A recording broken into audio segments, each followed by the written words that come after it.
I am so glad to have you back again today, joining us for another Pragmatic Pastoring video.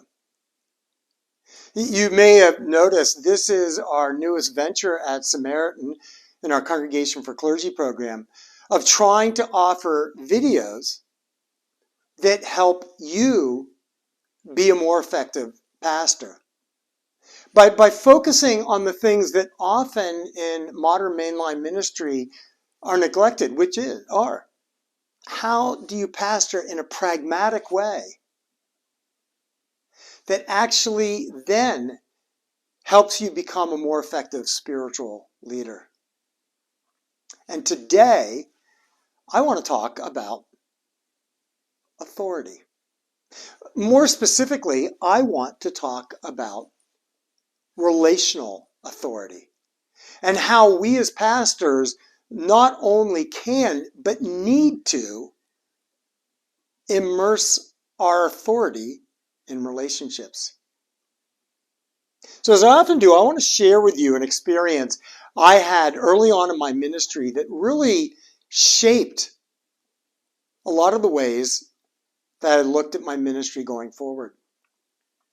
At the time, I was an associate pastor of a church, and I worked with just a wonderful senior pastor who became a tremendous mentor and really shaped my ministry going forward. His name was Jack, and he has just had this tremendous career of being an effective and wonderful pastor everywhere he's gone. But I remember there was a particular moment that shaped me. The church needed to do a better stewardship push. And so the session had met to make the decision that the elders were going to go and sit down with members of the church one-on-one and actually talk to them about giving. And as part of this, they had basically decided that they weren't going to do it alone, but the deacons board was going to join them. And so by a consensus and a majority vote, unanimous vote, they all agreed to go forward with this program where the session members and the deacon members would talk to everybody in the congregation about increasing their pledge. Well, I was the staff member to the deacons, and it was left up to me to get them to talk about it and share it with them. And when we got to the deacons meeting, the deacons got together and they were like, oh, we don't want to do this. We didn't sign up to be people asking for money. I mean, we signed up to be deacons because deacons of the Presbyterian Church are a board that's meant to care about people and nurture people and do acts of service. And they said, this isn't part of what we thought we're supposed to do. And they asked me what I thought. And I said, well, I think if you're just unwilling to do it, you need to take a vote on it and you need to tell the session, the board. And so they did, and they were unanimous. We are not doing this, even though they were a little worried about what the session would think about them, what the board would think about them. Well, it was my duty the next day to tell Jack that this had happened. I wasn't particularly looking forward to it because I know that doing this stewardship campaign was part of Jack's idea. So we were sitting together and I basically told Jack what had happened. Jack went really silent. I could tell that he was angry. He was pretty angry. He was angry at the deacons for saying no because according to the Presbyterian Book of Order, they were to do whatever the session told them they had to do. But I could tell he was also really irritated with me that I didn't find a way to enforce it. And so he said to me, he used to call me Ol NGS. He said, Ol NGS, I don't see how did you let this happen? And I said, look, I couldn't force them. They didn't want to do it. And Jack went silent for a while. I'd never seen him blow up. I'd never seen him get angry. And then it was really interesting to see his response. He got very calm and he said, yeah, I get it. We didn't talk to them about it. We just told them about it. That's okay. That's okay. We'll find a way to fix this. So he ended up calling a special deacons meeting with the session members.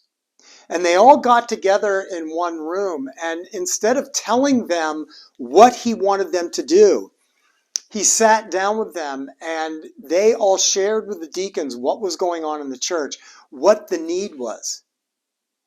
They also shared with them, the session did, about how they didn't really want to be doing this either, but they felt it was important. And instead of telling the deacons that this is what they wanted to do, they simply said, we're going forward with it, but we would love it if you would join us in doing it. But if not, we'll go ahead and do it. The deacons took another vote, and it was unanimous to share with the session this job of reaching out to all the members. What stuck with me at that point was watching Jack's leadership. Now, Jack grew up in an age where what the pastor said, that was the authority. And people did it. And yet, when there was a speed bump in his plans, instead of doing at the time what I think a lot of pastors would have done, which was just say, this is what you're supposed to do, go and do it. He shifted and he realized that actually the problem wasn't that they said no. The problem was that the board hadn't gone to the meetings and treated them in a relational way. That they didn't treat the deacons as equals and as people. And so when they had that meeting, they had a completely different demeanor of authority. It wasn't, we're saying this because the book of order says this and you must do it. It was, we're struggling with this. We're going to do it, but we really need your help. This is something important to the ministry. Are you willing to join us?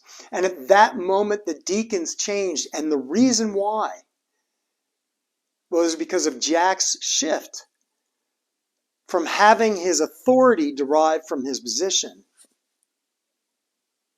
and having it then come out of his ability to forge relationships. Jack was great at forging relationships. When you talked to him, you knew that this is someone who engaged with you, who liked you, who cared about you, who was willing to listen and willing to take what you had in mind with him. He, to me, was an exemplar of the shift in ministry that has taken place over the past 15 years, past 20 years. See, growing up for me, churches and pastors were much more authoritative, and their authority came out of their position, but they were also in a culture where people's authority came out of their position. The president says, do this, you do this. The general says, do this, you do this. The police officer says, do this, you do this. Your parents say, do this, you do this. The pastor says, do this, you do this. The teacher says, you do this, you do this. And in my experience, that was how pastors pastored. Their authority came out of their position, their ordination, and people followed. This was also an age when pastors, by and large, were very powerful men who were used to getting what they wanted because of their authority. Not necessarily authority earned, but authority granted upon them. That even if they had terrible judgment, other people followed. And I saw the damage of this. I remember more than 20 years ago, about 25 years ago, a pastor that I knew of, I was talking to some members of the church where they had been who came to our church. And they said one of the reasons why they left that church was because of the way the pastor abused authority. There was a certain contentious issue they were dealing with, and they were really trying to discuss it out. And eventually the pastor got very irritated with them and said, look, We are called to discern what God wants us to do. And I'm going to tell you all this. I've been to seminary. I'm the one who's been trained in this, not you. You haven't been trained in this. And so you need to trust what I'm saying because I'm the one who's been trained and is the authority on discernment. I can tell you from my experience that that's not how discernment works. It's not based on authority. It's based on relationship with each other and relationship with God. The reality was the church of the past was an authoritarian church. And it is what allowed it to sometimes be an abusive church, where people who didn't deserve the authority that had been granted to them abused that authority and hurt people. And you can see that's why so many people have walked away from the church. But those times have changed, and they've changed for the better, much better. And actually, we have a new style of leadership that has moved into the church. And I think one of the primary reasons why is because of so many women moving into leadership positions. I know that so many churches still make the dumb mistake of thinking, we want a man, we're not ready for a woman. But I will tell you, those churches typically suffer as a result. Not because all men stink, but because, quite frankly, there are so many talented women right now in ministry who understand this new way of doing leadership. They are bringing change to the church and change to authority. And men are having to learn it. Because today, to be a great pastor doesn't start with the authority that you've been granted. It starts with the relationships that you forge. The best pastors today root their authority not in something that's handed to them because of apostolic succession. They earn their authority by being important people, by being authorities who are compassionate, who listen, who hold hands, who are patient even when people are critical, who are nurturing, and who derive their authority from love, from relationships. You know, not all pastors get this. I was listening to an associate pastor months ago who was telling me about a problem they had with an interim pastor. And she was saying that, the problem was this interim pastor never really got the church on his side because he never bothered with the relationships. She said after church he would shake hands with people, but he never remembered anybody's names. And then as soon as that was over, he would go into his office and sit for 20 minutes by himself. Meanwhile, the rest of the staff is out having coffee with people, forging relationships, talking with people, listening to problems, but also talking about hockey games, football games, telling dumb jokes, telling about experiences they had. This is the grounding of modern ministry. We have moved into a relational age of church.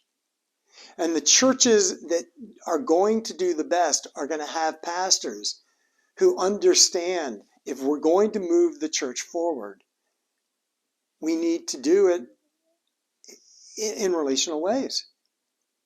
So, for example, one way of achieving this, which I've done, is look at all the members of the church not as facilitators or obstacles to what you want, which is very transactional, but really looking all of them as friends at one level or another, some better, some less. And even especially looking at those who you see maybe as a bit of a threat as the people to work on the friendship the most. I know when I first went to Calvin Church, there were two very powerful, a male and a female figure, and both are dead now.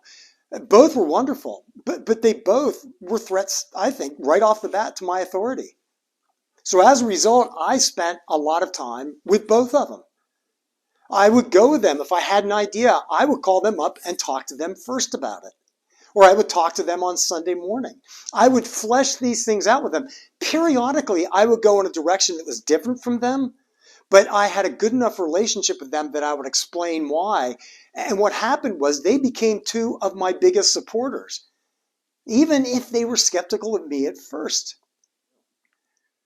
I also learned that it's important to show up for meetings an hour ahead of time and to also linger afterwards. I know so many pastors who show up just in time for a meeting, and as soon as the meeting's over, they're out the door. What I learned is get there early, give a chat, talk about stupid things with the people ahead of time, and have conversations with them afterwards. With our staff, on a really regular basis, if any staff that were in the church, we would just go out to lunch. And we wouldn't talk about anything important. We would talk about what happened the night before on NCIS or what our favorite movies were. Or sometimes we would bore each other talking about our own kids. But the other thing I learned was when conflict happens, don't look for ways to get away from it. Look for ways to talk with each other about it. And if we have done a good enough job nurturing those relationships in all the other areas, you find ways to overcome the conflict. See, the best pastors, they always lead out of how relationships are and out of forming those relationships, instead of focusing on how relationships should be in all situations. I hear so many times where people say, well, the people shouldn't be like this, or they shouldn't act like this. Well, that's just the way they are. They do act like that. My family members, maybe they shouldn't act the way they do, but they do. So you can either deal with how they should act or forge a strong enough relationship that you can accept and work with how they do act. Because that's where your authority comes from. It comes from people trusting us because they like us and they love us. And this is not a pastor saying that I have this great need to be liked, because I don't. But I do have a great need to lead people out of a sense of compassion and trust and love and connection. In the same way, I think God wants us to have a relationship with God that's not rooted in God says and we do, but because we trust God, because we love God, and because we feel God's love for us, we're willing to do what God wants. Really healthy pastors, they build their authority out of relationships, and they use that authority to build up a community through their preaching, through their works, through their ministry, through mission, through everything else. And what's important about this is look at everything we do as relational. Because if you're going to be a strong, healthy authority as a pastor here today, it rises in direct proportion to how well we nurture relationships with others. So here's what I want you to reflect on. Where does your authority come from? And how can you take concrete steps to make your authority more relational while still holding on to the authority, but grounding it in better relationships? Thank you for allowing me to help you.